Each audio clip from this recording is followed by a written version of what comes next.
रसूलुल्लाह सल्लल्लाहु अलैहि वसल्लम ने फरमाया कि सूरह कहफ पढ़ने की बहुत ज्यादा और बहुत बड़ी फजीलत है। यहाँ तक कि एक सूरह पढ़ा जाता है जो सुबह से शाम और शाम से सुबह तक पूरी रात हिफाजत करती है।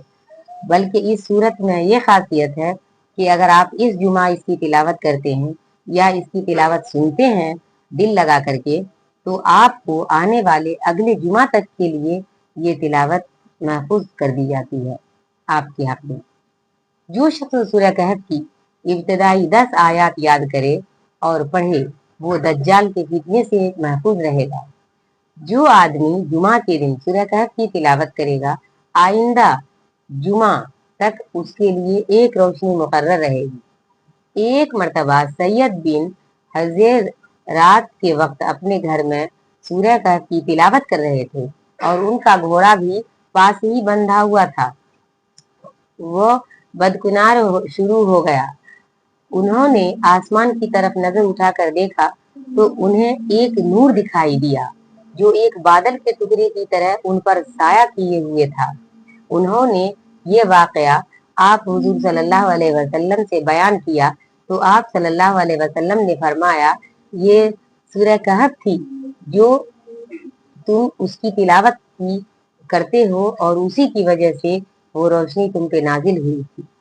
इसीलिए अगर कोई भी दिल में तमन्ना हो और किसी तरह के खतरात हो, किसी तरह की वसवसे हो या किसी तरह की रुकावटें अड़चने हो, तरक्की हो या घर हो या जान माल हो, तो मेहरबानी से आप इस सूरत की तिलावत करें कसरत के साथ और खास तौर से जुमा के दिन तिलावत करें। तिलावत करनी नहीं आती हो तो वजू करके भी कम से कम बैठ करके जब तक ये वीडियो चलती रहे इसे सुनते रहें, इंशाअल्लाह ताला मुराद हासिल हो।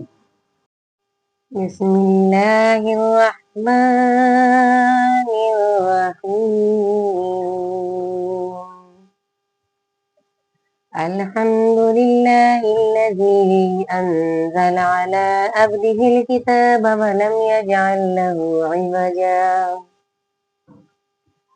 قيما لينذر بأسا شديدا من لدنه ويبشر المؤمنين الذين يعملون الصالحات أن لهم أجرا حسنا ماكثين فيه أبدا وينذر الذين قالوا اتخذ الله ولدا ما لهم به من علم ولا لآبائهم كبرت كلمة تخرج من أفواههم إن يقولون إلا كذبا فلعلك باخع نفسك على آثارهم إن لم يؤمنوا بهذا الحديث أسفا إنا جعلنا ما على الأرض زينة لها لنبلوهم أيهم أحسن عملا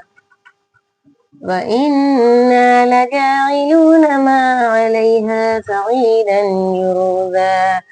أم حسبت أن أصحاب الكهف والرقيم كانوا من آياتنا عجبا إذ أوى الفتية إلى الكهف فقالوا ربنا آتنا من لدنك رحمة وهيئ لنا من أمرنا رشدا فضربنا على آذانهم في الكهف سنين عددا ثم بعثناهم لنعلم أي الحزبين أحصى لما لبثوا أمدا نحن نقص عليك نبأهم بالحق إنهم فتية آمنوا بربهم وزدناهم هدى وربطنا على قلوبهم إذ قاموا فقالوا ربنا رب السماوات والأرض لن ندعو من دونه إلها لقد قلنا إذا شططا هؤلاء قوم اتخذوا من دونه آلهة لولا يأتون عليهم بسلطان بين فمن أظلم ممن افترى على الله كذبا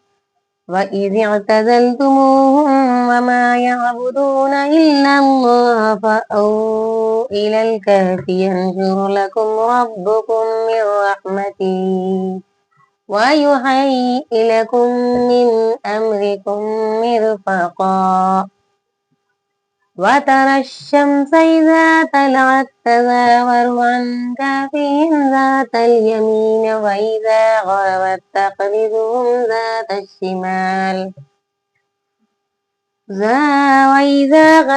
تقرضهم ذات الشمال وهم في فجوة منه ذلك من آيات الله من يهد الله فهو المهتد ومن يضلل فلن تجد له وليا مرشدا وتحسبهم أيقاظا وهم رقود ونقلبهم ذات اليمين وذات الشمال وكلبهم باسط ذراعيه بالوسيد لو اطلعت عليهم لوليت منهم فرارا ولملئت منهم رعبا وكذلك بعثناهم يتساءلوا بينهم قال قائل منهم كم لبثتم قالوا لبثنا يوما أو بعض يوم قالوا ربكم أعلم بما لبثتم فابعثوا أحدكم بورقكم هذه إلى المدينة فلينظر أيها أزكى طعاما فليأتيكم برزق منه ولا يتلطف ولا يشعرن بكم أحدا إنهم إن يظهروا عليكم يرجموكم أو يعيدكم في ملتهم ولن تفلحوا إذا أبدا وكذلك عثرنا عليهم ليعلموا أن وعد الله حق وأن الساعة لا ريب فيها إذ يتنازعون بينهم أمرهم فقالوا بنوا عليهم بنيانا ربهم أعلم بهم قال الذين غلبوا على أمرهم لنتخذن عليهم مسجدا سيقولون ثلاثة رابعهم كلبهم ويقولون خمسة سادسهم كلبهم رجما بالغيب ويقولون سبعة وثامنهم كلبهم قل ربي أعلم بعدتهم ما يعلمهم إلا قليل فلا تمار فيهم إلا مراء ظاهرا ولا تستفتي فيهم منهم أحدا ولا تقولن لشيء إني فاعل ذلك غدا إلا أن يشاء الله واذكر ربك إذا نسيت وقل عسى أن يهديني ربي ليقرب من هذا رشدا ولبئسوا في كهفهم 300 سنين فازدادوا تسعا قل الله أعلم بما لبثوا له غيب السماوات والأرض أبصر به وأسمع ما لهم من دونه من ولي ولا يشرك في حكمه أحدا واتل ما أوحي إليك من كتاب ربك لا مبدل لكلماته فلن تجد من دونه ملتحدا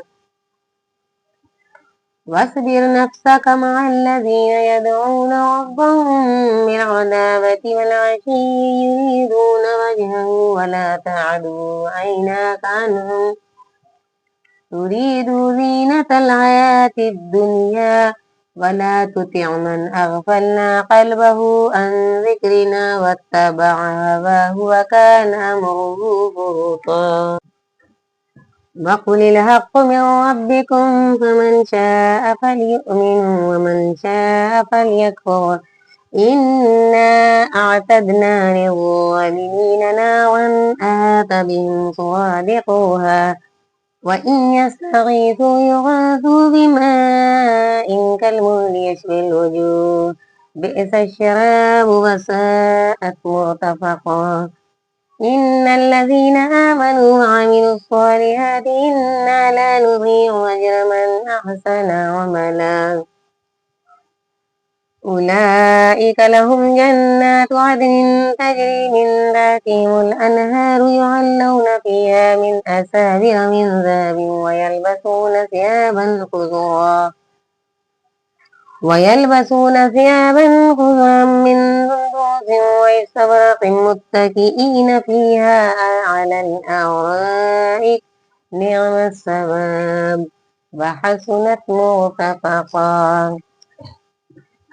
واضرب لهم مثل رجلين جعلنا لأحدهما جنتين من أعناب وحففناهما بنخل وجعلنا بينهما زرعا كلتا الجنتين آتت أكلها ولم تظلم منه شيء وفجرنا خلالهما نهرا وكان له ثمر فقال لصاحبه وهو يحاوره أنا أكثر منك مالا وأعز نفرا ودخل جنته وهو ظالم لنفسه قال ما أظن أن تبيد هذه أبدا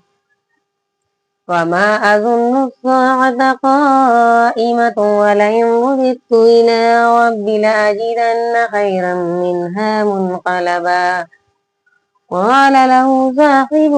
وهو يحاوره أكفرت بالذي خلقك من تراب ثم من نطفة ثم سواك رجلا لكن هو الله ربي ولا أشرك بربي أحدا ولولا إذ دخلت جنتك قلت ما شاء الله لا قوة إلا بالله إن ترني أنا أقل منك مالا وولدا فعسى ربي أن يؤتيني خيرا من جنتك ويرسل عليها حسبانا من السماء فتصبح سعيدا زلقا أو يصبح ماؤها غورا فلن تستطيع له طلبا وأوهيت بثمره فأصبح يقلب كفيه على ما أنفق فيها وهي خاوية على عروشها ويقول يا ليتني لم أشرك بربي أحدا ولم تكن له فئة ينصرونه من دون الله وما كان منتصرا هنالك الولاية لله الحق هو خير ثوابا وخير عقبا واضرب لهم مثل الحياة الدنيا كماء إن أنزلناه من السماء فاختلط به نبات الأرض فأصبح هشيما تذروه الرياح وكان الله على كل شيء مقتدرا المال والبنون زينة الحياة الدنيا والباقيات الصالحات خير من عند ربك ثوابا وخير أملا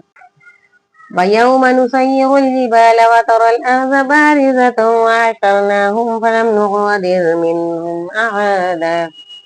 وعرضوا على ربك صفا لقد جئتمونا كما خلقناكم أول مرة بل زعمتم أن لن نجعل لكم موعدا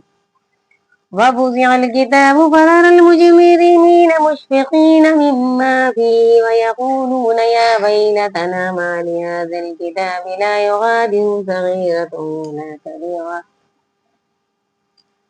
ولا كبيرة إلا أحصاها ووجدوا ما عملوا هادرا ولا يظلم ربك أحدا وإذ قلنا للملائكة اسجدوا لآدم فسجدوا إلا إبليس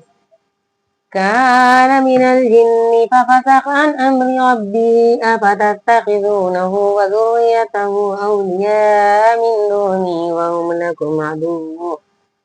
بئس للظالمين بدلا ما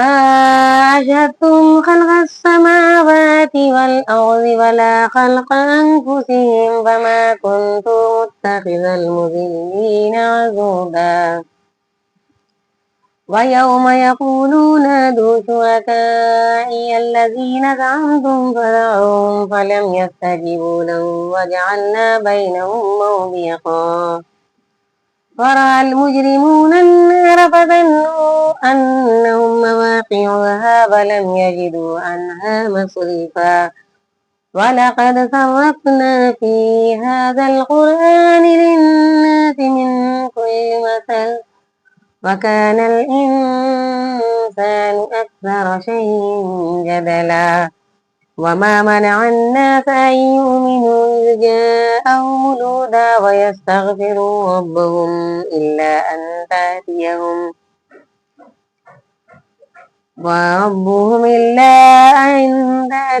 سنة الأولين أو يأتيهم العذاب قبلا وما نرسل المرسلين إلا مبشرين ومنذرين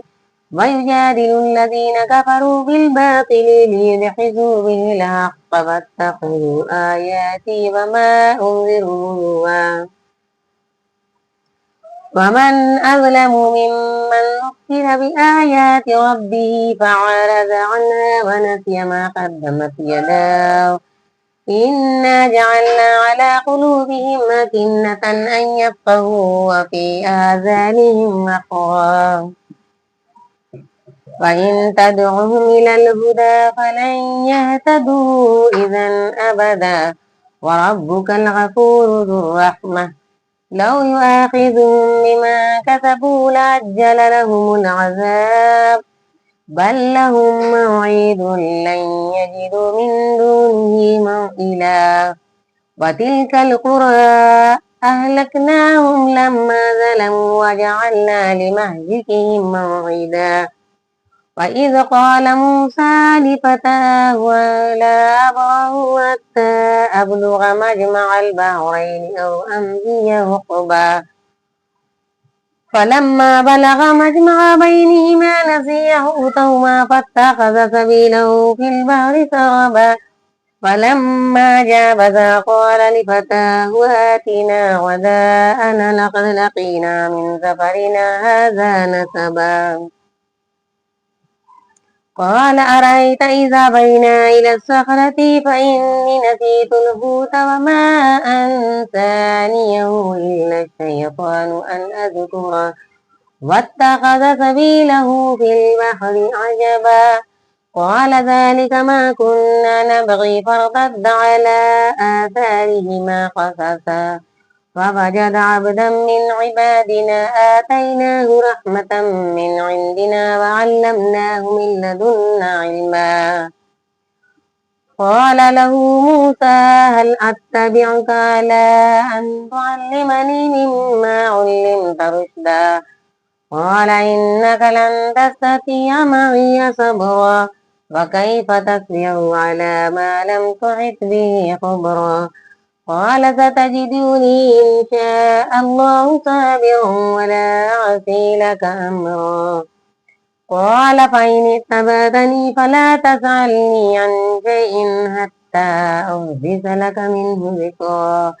فانطلقا حتى إذا ركب في السفينة خرقها قال أخرقتها لتغرق أهلها لقد جئت شيئا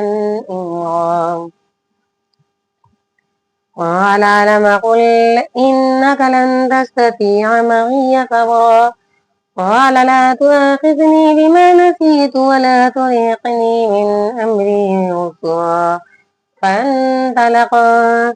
حتى إذا لقي غلاما فقتله قال قتلت نفسا زكية بغير نفس لقد جئت شيئا نكرا قال ألم أقل لك إنك لن تستطيع معي صبرا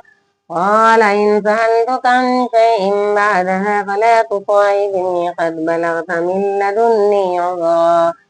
فانطلقا حتى إذا آتيا أهل قرية استطعما أهلها فأبوا أن يضيفوهما فوجد فيها جدارا يريد أن ينقض فأقامه قال لو شئت لاتخذت عليه أجرا قال هذا فراق بيني وبينك سأنبئك بتأويل ما لم تستطع عليه صبرا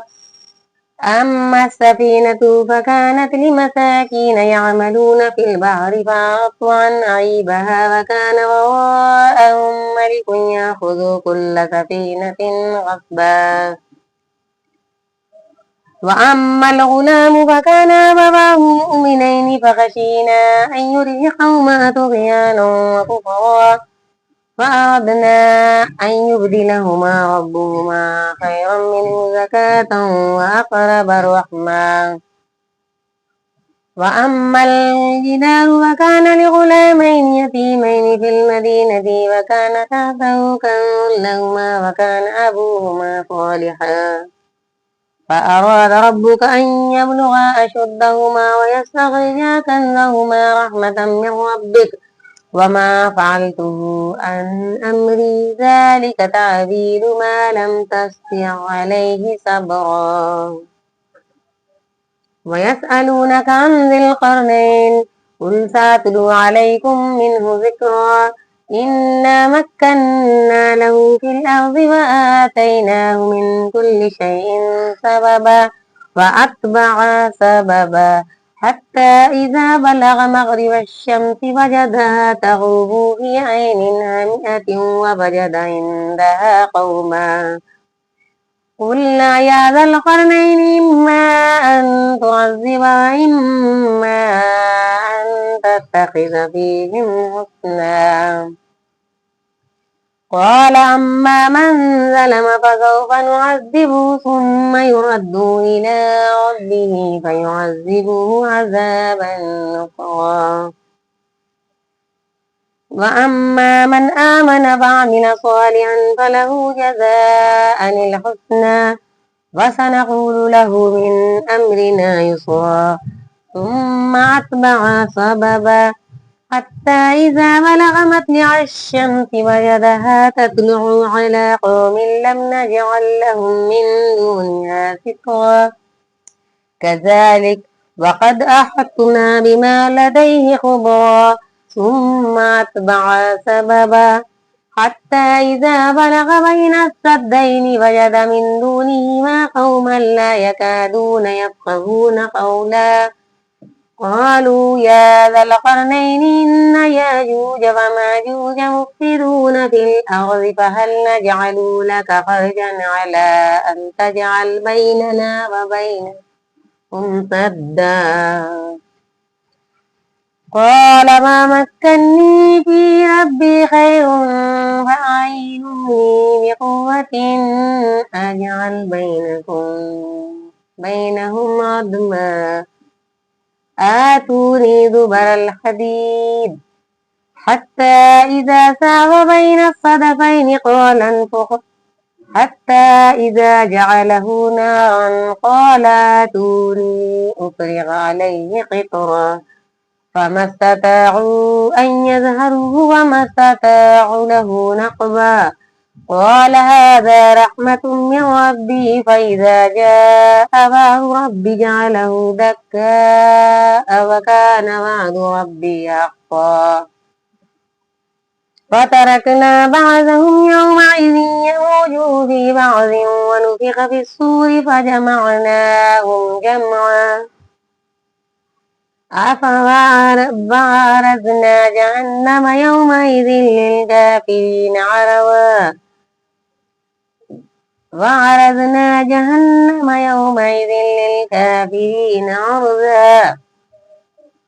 الذين كانت أعينهم في غطاء عن ذكري وكانوا لا يستطيعون سمعا أفحسب الذين كفروا أن يتخذوا عبادي من دوني أولياء إنا أعتدنا جهنم للكافرين نزلا قل هل ننبئكم بالأخسرين أعملا الذين ذل سعيهم في الحياة الدنيا وهم يحسبون أنهم يحسنون صنعا أولئك الذين كفروا بآيات ربهم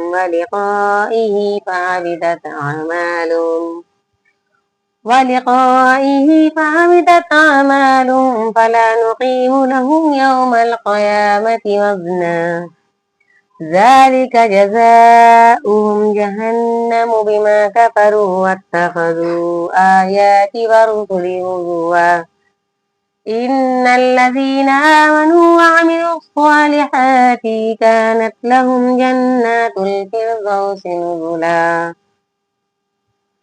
خالدين فيها لا يبغون عنها حبلا قل لو كان البحر مدادا لكلمات ربي لنفد البحر قبل أن تنفد كلمات ربي ولو جئنا بمثله مددا قل إنما أنا بشر مثلكم يوحى إلي أنما إلهكم إله واحد فمن كان يرجو لقاء ربه فليعمل عملا صالحا ولا يشرك بعبادة ربه أحدا صدق الله العظيم.